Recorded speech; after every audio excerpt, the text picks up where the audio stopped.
नमस्कार दोस्तों, स्वागत है आपका अपना स्टडी चैनल लर्निंग जीएस वाला में।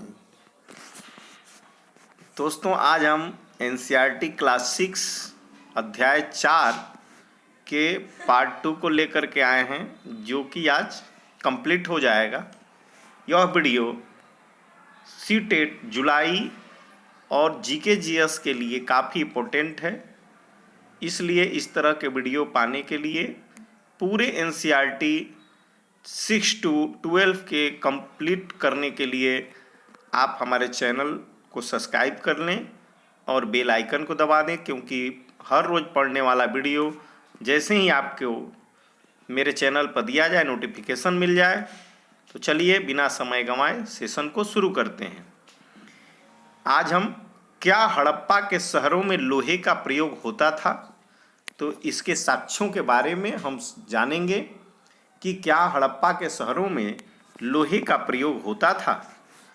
तो महापाषाण कब्रों से मिले लोहे, महापाषाण कब्रों से मिले लोहे के समान, बाईं ओर घोड़े के लिए समान, नीचे बाईं ओर कुल्हाड़ी, नीचे एक कटार दिया गया है। देखिए यहाँ पे आप देखिए, ये जो है कुल्हाड़ी घोड़े के समान और लोहे के समान ये मिले हुए हैं महाहड़प्पा कब्रों से। इसका मतलब कि महापाषाण हड़प्पा के शहरों में भी लोहे का प्रयोग होता था, लेकिन अभी आधिकारिक रूप से इसकी पुष्टि होनी बाकी है। चलिए आगे चलते हैं। लोगों की सामाजिक असमानताओं के बारे में पता करना। पुरातत्वविद यह मानते हैं कि कंकाल के साथ पाई गई चीजें मरे हुए व्यक्ति की ही रही होगी। कभी कभी एक कब्र की तुलना में दूसरी कब्र में ज़्यादा चीजें मिलती हैं। तो मानचित्र 2 पर पृष्ठ 12 ब्रह्मगिरी को खोजो। यहाँ एक व्यक्ति की कब्र में 33 सोने के मनके और शंख पाए गए हैं। तो 33 मनके की मनके जो है सोने के और शंख कहाँ से पाए गए हैं? तो ब्रह्मगिरी से। कहाँ से? ब्रह्मगिरी से। दूसरे कंकालों के पास सिर्फ कुछ मिट्टी के बर्तन ही पाए गए हैं। यह दफनाए गए लोगों की सामाजिक स्थिति में भिन्नता को दर्शाता है। कुछ लोग अमीर थे तो कुछ लोग गरीब, कुछ लोग सरदार थे तो दूसरे अनुयायी। क्या कुछ कब्रगाहें खास परिवारों के लिए थीं? क्या कुछ कब्रगाहें खास परिवारों के लिए थीं? तो कभी कभी महापाषाणों में एक से अधिक कंकाल मिले हैं।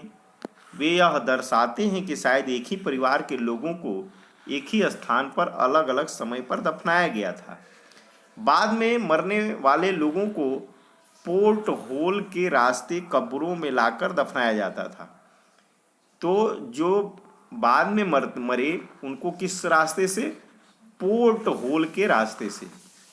ऐसे स्थान पर गोलाकार लगाए गए पत्थर या चट्टान चिन्हों का काम करते थे। तो चिन्ह के रूप में गोलाकार पत्थर और चट्टान काम आते थे, जहां लोग आवश्यकता अनुसार शवों को दफनाने दोबारा आ सकते थे। इनाम गांव के एक विशिष्ट व्यक्ति की कब्र मिली है। कहाँ से? इनाम गांव। मानचित्र 2 में पृष्ठ 12 इनाम गांव को खोजो। यह भीमा की सहायक नदी घोड़ के किनारे की एक जगह है। इनाम गांव भीमा की सहायक नदी घोड़ के किनारे एक जगह है। इस जगह पर 3600 से 2700 साल पहले लोग रहते थे। यहाँ वयस्क लोगों को प्रायः गड्ढे में सीधा लिटाकर दफनाया जाता था। उनका सिर उत्तर की ओर होता था। तो दफनाए गए लोगों का सिर किधर होता था? तो उत्तर की ओर होता था। कई बार उन्हें घर के अंदर ही दफनाया जाता था। ऐसे बर्तन जिनमें शायद खाना और पानी हो, दफनाए गए शव के पास रख दिए जाते थे। एक आदमी को 5 कमरों वाले मकान के आंगन में 4 पैरों वाले मिट्टी के एक बड़े से संदूक में दफनाया गया था। बस्ती के बीच में बसाया घर गांव के सबसे बड़े घरों में एक था। इस घर में एक अनाज का गोदाम भी था, 100 के पैर मुड़े हुए थे। क्या तुम्हें लगता है कि यह किसी सरदार का 100 था? अपने जवाब का कारण बताना है। क्या बताते हैं हम कंकालों के अध्ययन। हमें कंकालों का अध्ययन क्या बताते हैं? छोटे आकार के आधार पर एक बच्चे के कंकाल को आसानी से पहचाना जा सकता है, लेकिन एक बच्चे और बच्ची के कंकाल के बीच कोई बड़ा फर्क नहीं होता। क्या हम यह पता लगा सकते हैं कि कंकाल किसी पुरुष का या स्त्री का होता था? कभी कभी लोग कंकाल के साथ मिले सामानों के आधार पर इसका अंदाजा लगाते हैं। उदाहरण के लिए, यदि कंकाल के साथ गहने मिलते हैं तो कई बार उसे महिला का कंकाल मान लिया जाता है। लेकिन ऐसी समझ के साथ समस्याएं हैं। अक्सर पुरुष भी आभूषण पहनते थे। कंकाल का लिंग पहचानने का बेहतर तरीका उसकी हड्डियों की जांच है। चूंकि महिलाएं बच्चों को जन्म देती हैं, इसलिए उनका कटी प्रदेश या कूल्हा पुरुषों से ज़्यादा बड़ा होता है। ये समझ कंकाल के आधुनिक अध्ययन पर आधारित है। आज से लगभग 2000 साल पहले चरक नाम के प्रसिद्ध वैद्य हुए थे। उन्होंने चिकित्सा शास्त्र पर चरक संहिता नाम की किताब लिखी। चरक संहिता किसने लिखा? तो चरक ने लिखा। किस पर? चिकित्सा पर। वे कहते हैं कि मनुष्य के शरीर में 360 हड्डियां होती हैं। यह आधुनिक शरीर रचना विज्ञान की 206 हड्डियों से काफ़ी ज़्यादा है। संभवतः चरक ने अपनी गिनती में दांत, हड्डियों के जोड़ और कार्टिलेज को जोड़कर यह संख्या बताई थी। चलिए आगे चलते हैं। इनाम गांव के लोगों के काम धंधे। जो इनाम गांव के लोग थे उनके काम धंधे क्या थे?